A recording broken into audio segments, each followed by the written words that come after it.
Antigamente havia um mundo perfeito quando não havia essa coisa de internet, de celular, e as pessoas se reuniam e trocavam ideias. E nós ficamos dizendo que não se adapta mais e fazemos as perguntas erradas. Por que você não desliga o celular durante esse jantar? Resposta óbvia, em primeiro lugar, não estou interessado naquilo que está sendo tratado nessa mesa.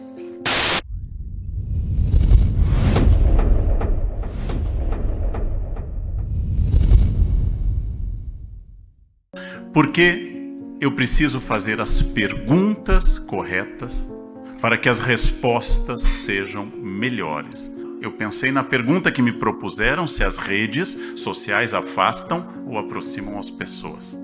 E a primeira coisa a questionar é a própria pergunta. Porque quando eu faço uma pergunta, se fulano é bom ou mal, eu já tenho a resposta. Antigamente havia um mundo perfeito quando não havia essa coisa de internet, de celular, e as pessoas se reuniam e trocavam ideia. E nós ficamos dizendo que não se adapta mais e fazemos as perguntas erradas. Por que você não desliga o celular durante esse jantar? Resposta óbvia, em primeiro lugar, não estou interessado naquilo que está sendo tratado nessa mesa. O que me interessa é estar longe daqui. Resposta também óbvia, porque eu não posso desligar o meu contato com o mundo. Quando surgiu o Face, eu, seduzido por pressões sociais, abri um perfil. Passei 3 meses na rede. Constatei que as pessoas informavam se havia sol ou se haviam comida. E tornavam notícia, ou pelo menos publicável, comi, seguido do símbolo do potássio, kkkk, sempre. Almocei, kkkk. Passei 3 meses contemplando aquilo e decidi que o Face não era o meu campo. Deletei um perfil já lotado. E um aluno de 18 anos me pergunta no primeiro ano de graduação: professor, assustado, o senhor deletou o seu perfil? Eu disse, sim, o senhor perdeu todos os seus amigos. E me veio à cabeça a frase do grande Zygmunt Bauman, que disse que nos seus 90 anos de vida havia cultivado 4 amigos. Uma amizade demanda anos, inclusive porque ela é um item de investimento. Olhei para aquele aluno e percebi não que exatamente ele era inferior a mim. Obviamente não. Mas que ele dispunha de um conceito de amizade que não era o meu. Minhas amizades são pouquíssimas. Eu tenho poucos amigos, muitos colegas e milhões de transeuntes, fantasmas, que voam pelos fótons das minhas relações pela internet. Ou seja, tínhamos diante de nós um desafio, e esse desafio era entender 2 conceitos de amizade. A tendência é dizer, no meu tempo, amigo era amigo. Bem, essa ideia de que amigo era amigo é uma ideia que está em Montaigne, na sua belíssima definição sobre seu amigo Etienne Laboissy, que, instado a dizer porque ele era amigo de Etienne, já falecido, ele diz, porque ele era ele e porque eu era eu. Bom, há uma noção de amizade filosófica que é transformada pela maneira de eu me comunicar. E quando eu me comunico através da internet, eu crio e eu sou inimigo daqueles que dizem que os jovens estão menos inteligentes hoje. Eu sou um inimigo figadal dessa ideia.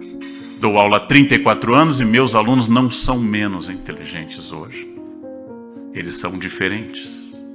São menos capazes de uma análise prolongada de um texto da complexidade semântica e léxica do Padre Vieira, mas são capazes de ler várias coisas ao mesmo tempo. São capazes de uma percepção muito rápida.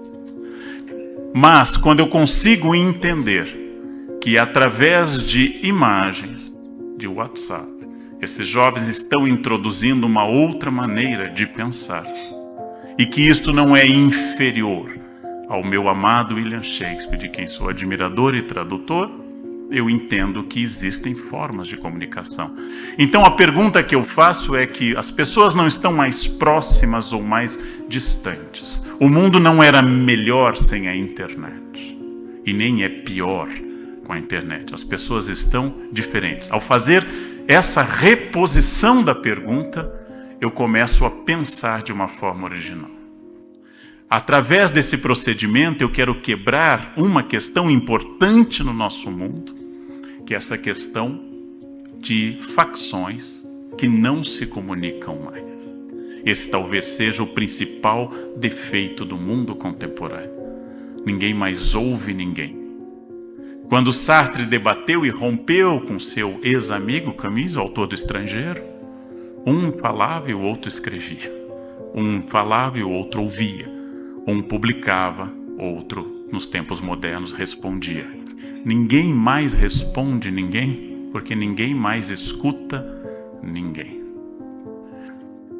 Fiz uma reflexão recente sobre as 3 mais recentes biografias de Hitler, mostrando em que mudavam as nossas consciências de uma para a outra, e recebo as seguintes mensagens. Hitler. Meu artigo inteiro foi sobre Hitler e suas biografias e fontes. Recebo a primeira mensagem. Adorei sua metáfora do Lula. Segunda mensagem. Também sou contra o juiz Moro. Eu disse, pelo amor de Sócrates, por que é que não leem o que eu escrevo e dizem isso está errado ou certo? Mas porque leem o que desejam. Porque o eu hoje na nossa comunicação, de velhos, medianos e jovens, o eu domina sobre tudo. Quando Humberto Eco disse que a internet deu voz aos imbecis, essa frase contém 2 coisas. O fato de que o imbecil antes, como diria Nelson Rodrigues, se sentia minoria. Agora, ele se sente senhor do mundo e ele tem base empírica para isso. O imbecil pode andar pela rua porque ele descobriu que ele domina o planeta. O imbecil descobriu que ele é a maioria absoluta. E frases completamente sem sentido, sem sequer o brilho do nonsense dadaísta, frases completamente sem sentido, viram um refrão. Francis Bacon disse, no início do século XVII, conhecimento é poder. Isto nunca mudou na história. Conhecimento é poder. Quem lida com o conhecimento, informação, cultura, poder material, sabe que saber é poder. Então não se trata de qual resposta eu vou encontrar, mas de qual pergunta eu vou formular. De qual nova pergunta eu vou fazer para encontrar uma nova resposta. Conhecimento é poder. Quando eu tenho uma nova atitude, um novo enfoque, eu mudo. Durante 300 anos na cidade de Górdio, todos tentaram desatar o nó, já que a profecia dizia que quem desatasse o nó governaria a Ásia. Alexandre olhou e viu que todos tentaram da mesma forma. Pegou a espada e cortou o nó ao meio. Não se trata de dar uma resposta a um enigma conhecido, mas perguntar qual a base, a arquitetura e o andaime desse enigma para dar uma outra resposta. Como dizia Bill Gates, se eu perguntasse aos meus clientes, citando Henry Ford, o que eles queriam, eles teriam dito cavalos mais velozes, e eu dei o Ford T.